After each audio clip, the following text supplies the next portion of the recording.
এই ফোনটা একটু দেখুন না প্লিজ। ওয়াও, আচ্ছা ম্যাম, আপনি কি মিস্টার রয় চৌধুরীর বন্ধু? কে মিস্টার রয় চৌধুরী? ও আপনি কি ওই রয় চৌধুরী গ্রুপ অফ ইন্ডাস্ট্রিজ এর মালিকের কথা বলছেন? হ্যাঁ। না না, আমি ওনাকে চিনি না। আমি কেন, আমার মনে হয় কেউই ওনাকে চেনে না।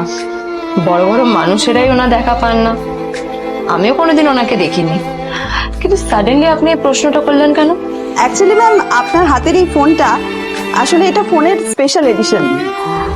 এই কাটিং, এই ডিজাইন, এই লোগো, এটা চাল করা ইজ নেক্সট টু ইম্পসিবল। আর গোটা ভারতে বিক্রি হওয়া এই ফোনের সেকেন্ড পিস এটা, যেটা মিস্টার রয় চৌধুরী কিনেছিলেন।